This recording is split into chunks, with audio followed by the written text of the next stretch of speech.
I realized I had become invisible to my own children the moment they stopped looking me in the eye. I never imagined that a simple Sunday dinner would make me question everything I believed about the family Harold and I had spent 46 years building together.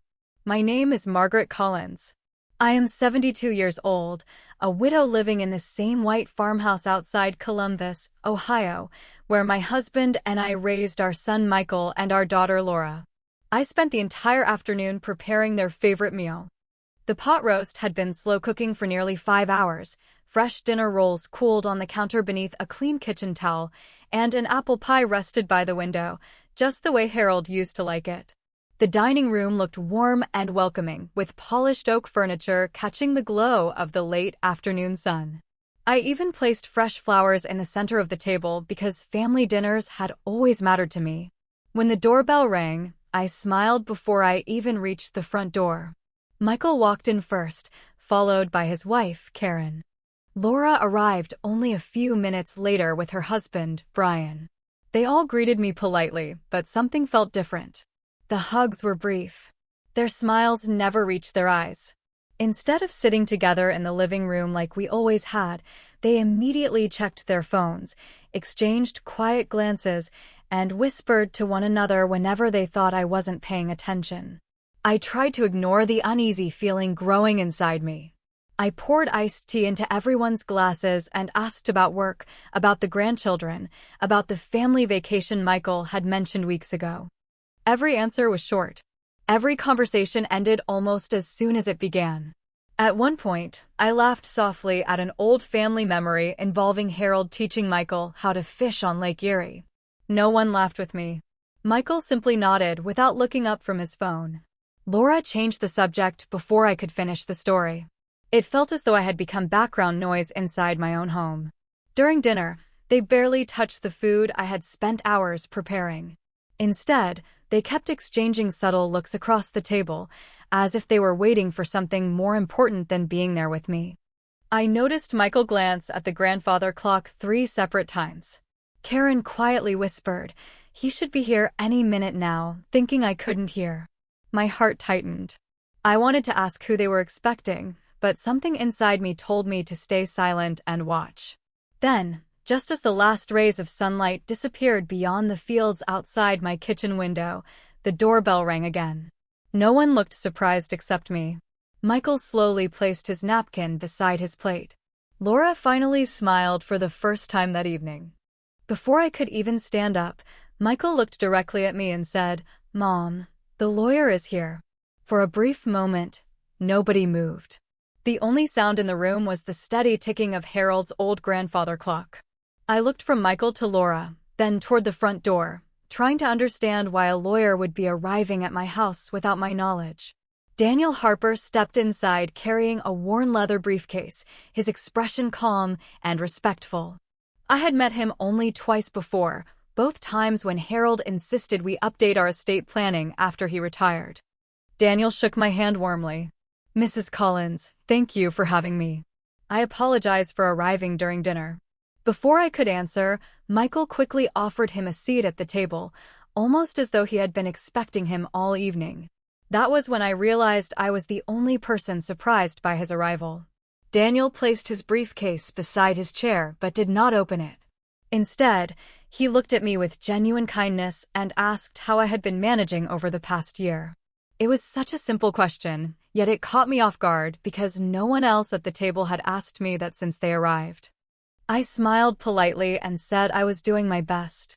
The truth was that the past 12 months had felt much longer than a single year. Ever since Harold passed away peacefully in his sleep, the house had grown quieter than I ever imagined possible.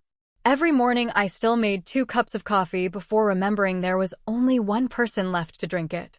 I still caught myself listening for his footsteps coming down the hallway or expecting him to remind me that I had forgotten to lock the back door before bed. In the beginning, Michael called every Sunday afternoon without fail.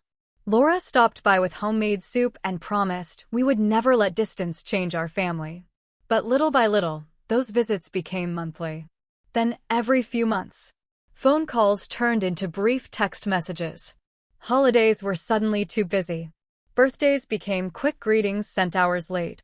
Whenever neighbors asked whether my children visited often, I always defended them with the same answer. They have careers. They have families. Life gets busy. I believed those words because believing them hurt less than admitting I was becoming an afterthought. Looking around the dinner table that evening, I realized how naturally everyone had slipped into conversations that did not include me. They discussed renovations, vacation plans, and investment opportunities as though I were simply another piece of furniture in the room. Daniel quietly observed everything without interrupting. Then he folded his hands together, looked directly at me, and said in a gentle voice, "Mrs. Collins, before we discuss any documents, there is something your husband wanted you to understand first." Daniel slowly opened his briefcase and removed a thick cream-colored envelope with Harold's familiar handwriting across the front. My hands began to tremble the moment I recognized the careful script that had once filled birthday cards, grocery lists, and little notes he used to leave beside the coffee maker. I reached for the envelope, but before I could open it, I noticed something far more revealing than anything written inside. Michael leaned forward in his chair. Laura folded her hands tightly together. Karen and Brian exchanged another silent glance. No one seemed curious about Harold's words. Instead, they watched the envelope itself, almost as though the paper contained the answer to a question they had been waiting to hear for months. I looked from one face to another and quietly asked, "Did all of you know about this meeting?" The room became strangely still. Michael cleared his throat before answering. Daniel said it was time for everyone to be here. It was not the answer to my question. Daniel remained composed. He did not rush to explain or interrupt the silence. Years of legal practice had probably taught him that people often revealed more when they felt uncomfortable. I gently placed the unopened envelope on the table. For the first time that evening, I stopped pretending everything felt normal. Small memories that I had ignored for months suddenly returned with perfect clarity. Michael insisting I should consider moving into a smaller place because the farmhouse was too much house for one person. Laura casually asking whether I still remembered the combination to Harold's safe. Karen commenting that maintaining 30 acres of land was becoming unrealistic for someone my age. At the time, every remark had sounded practical. Caring, even. Now they formed a picture I had never wanted to see. Harold had always noticed things long before I did. He used to tell me that kindness was a beautiful quality, but it could also become a blindfold if we were not careful. I remembered laughing whenever he said that because I believed the people closest to us would never give us a reason to doubt them. Sitting there with the envelope resting between us, I wondered if he had been trying to prepare me for something he already sensed. Daniel finally broke the silence. "Mrs. Collins, your husband gave me very specific instructions. He asked that this letter be read before any legal documents are discussed because he believed it contained the most important part of his legacy." I slowly nodded, took a careful breath, and unfolded the first page, completely unaware that Harold's words were about to change the way I saw my own family forever. My eyes slowly moved across Harold's letter, and for a few seconds I could no longer hear the ticking clock or the quiet breathing around the table. It felt as though his voice had returned to the room after an entire year of silence. "My dearest Margaret," the letter began, "if Daniel is asking you to read this, then I am no longer beside you, but I hope you still remember what I always told you. Love should never require you to earn your place in your own family." I paused, swallowing the lump in my throat before continuing. "During the last few years, I noticed changes that you refused to see because your heart has always chosen hope over suspicion. That is one of the reasons I loved you from the very beginning. But I also knew that one day your kindness might leave you standing alone while everyone else quietly made decisions around you." I looked up from the page for just a moment. Michael stared at the table. Laura would not meet my eyes. Daniel remained completely silent. Harold's words continued. "If our children are reading this with you, I want them to understand that this letter is not written out of anger. It is written out of responsibility. Wealth is never the most valuable thing a parent leaves behind. Character is. Respect is. Gratitude is. Without those things, money only becomes another reason for families to drift apart." My fingers tightened around the paper as another memory surfaced. Nearly 2 years before Harold passed away, He had asked me to join him on the front porch after dinner. We watched the sunset over our fields while he quietly said, "Promise me something, Maggie. If you ever feel people are treating you like an obligation instead of a blessing, do not ignore it just to keep the peace." At the time I laughed and told him he worried too much. Now those words returned with a weight I had never understood before. I continued reading. Daniel knows every instruction I left behind, but before he explains anything, I need you to remember one simple truth. This home was built through our shared sacrifices. Every wall carries your fingerprints as much as mine. Never allow anyone to convince you that you are only a guest inside the life we created together. A heavy silence settled across the dining room. No one reached for another bite of food. No one checked a telephone anymore. Every pair of eyes remained fixed on the letter resting in my hands, while Daniel slowly reached into his briefcase once again and carefully placed a thick folder on the table without opening it. Daniel rested one hand gently on the folder before speaking. "Mrs. Collins, everything inside these documents reflects Mr. Collins' final instructions exactly as he signed them." Michael leaned forward almost immediately. "Should we go ahead and review everything together?" His voice sounded calm, but I noticed the eagerness behind it. Daniel looked at him politely before turning back to me. "Only if your mother wishes to." That single sentence shifted something inside the room. For months I had quietly accepted being spoken for, interrupted, or included only after decisions had already been made. Now someone was reminding everyone that the choices still belonged to me. Daniel opened the folder and removed several neatly organized documents. "Your husband established a family trust several years before his passing. He updated it twice after retirement." Laura looked surprised. "Twice?" Daniel nodded. "The final revision was completed after a series of private conversations with your father." I remembered those afternoons.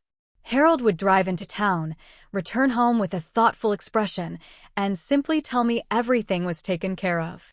I never asked for details because I trusted him completely. Daniel continued. "Mrs. Collins remains the sole decision-maker regarding every major family asset during her lifetime. No property may be sold, transferred, borrowed against, or divided without her written approval." Michael slowly leaned back in his chair. Karen lowered her eyes toward the table. Daniel calmly continued reading. "The farmhouse, the surrounding acreage, the investment accounts, and every personal possession remain under Mrs. Collins' exclusive authority." No one interrupted this time. The silence felt heavier than before because everyone finally understood that Harold had anticipated a day exactly like this. Daniel carefully placed another page in front of me. "There is one additional instruction." My heart began beating faster. Mr. Collins requested that the trust be reviewed every year. He also included a personal note explaining that future distributions to family members were never meant to be automatic. He believed generosity should always follow love, respect, and genuine family connection rather than expectation. I quietly closed my eyes for a moment. Harold had never been suspicious by nature. He simply paid attention. While I spent years making excuses for every missed visit and forgotten holiday, he had been noticing the growing distance one quiet moment at a time. I opened my eyes and looked around the table. Michael would not meet my gaze. Laura nervously twisted her wedding ring. For the first time in a very long while, no one seemed interested in telling me what I should do next. They were waiting for my decision, and somehow the woman they had almost forgotten had become the only person whose voice truly mattered. The silence lingered long after Daniel finished speaking. It was remarkable how different the room felt now. Earlier that evening, I had been the quiet woman serving dinner, while everyone else carried on conversations around me. Now every face was turned toward me, waiting for my response. Michael was the first to speak. "Mom, I think there has been a misunderstanding. We were only trying to help you plan for the future." His words were gentle, but I had heard that same tone before whenever someone wanted me to agree without asking too many questions. Laura nodded quickly.